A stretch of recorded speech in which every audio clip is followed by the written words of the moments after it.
Hello students, welcome back to my channel. Students, आज मैं आप लोगों के सब्जेक्ट विज्ञान जो है परिवेश और विज्ञान की समझ उस चैप्टर से रिलेटेड मैं आप लोगों को कुछ इंपॉर्टेंट प्रश्न बोलते जाऊंगी और आप लोगों को उसे नोट डाउन करते जाना है।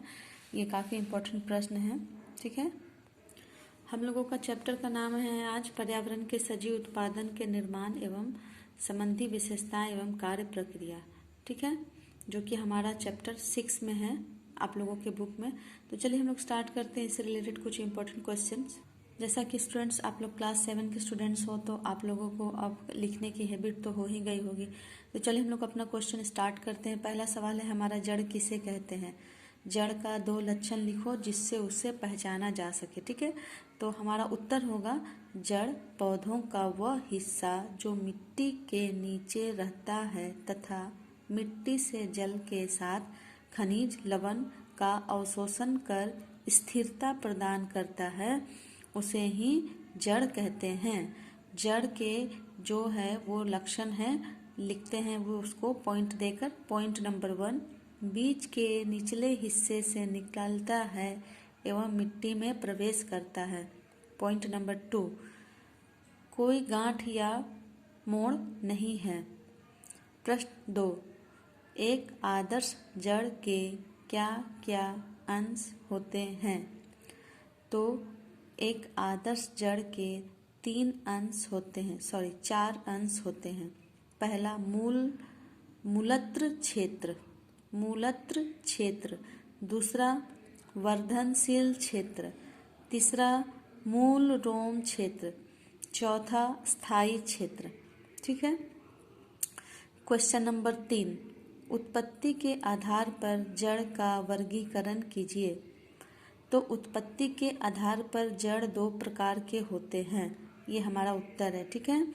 जड़ 2 प्रकार के होते हैं। पहला है स्थानिक जड़, इसको हम लोग डैश देंगे, फिर लिखेंगे स्थानिक जड़ें बीज के मूलांकुर तृणमूल से उत्पन्न होती है, जैसे कि आम और चना।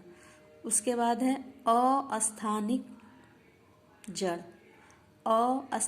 जड़, ये जड़ें तृणमूल से उत्पन्न नहीं होकर, याद रखिएगा इसमें नहीं होकर, पौधे के विभिन्न भागों से उत्पन्न होती है, ठीक है। ये कई प्रकार के होते हैं।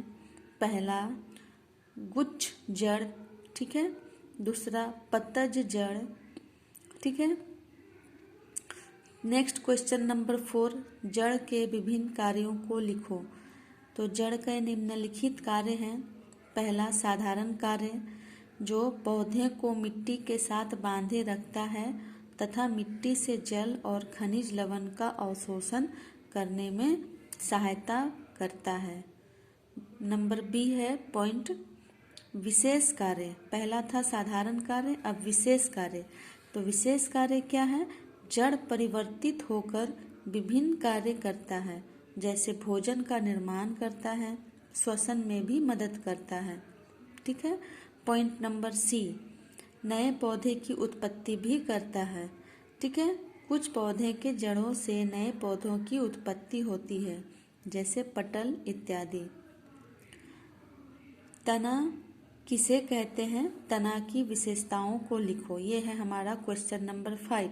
तना किसे कहते हैं, तना की विशेषताओं को लिखो।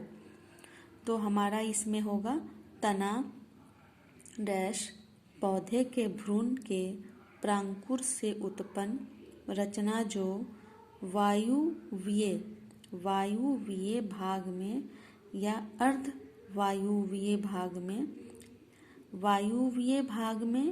या अर्ध वायुवीय भाग में उत्पत्ति रहता है, ठीक है, अर्ध वायुवीय भाग में रहता है। तो ये क्या कहलाता है, तना कहलाता है।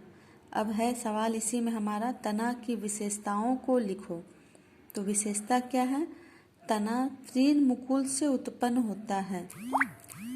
तना में पर्व एवं पर्व मध्य संधियां होती हैं। तना में पर्व एवं पर्व मध्य संधियां होती हैं।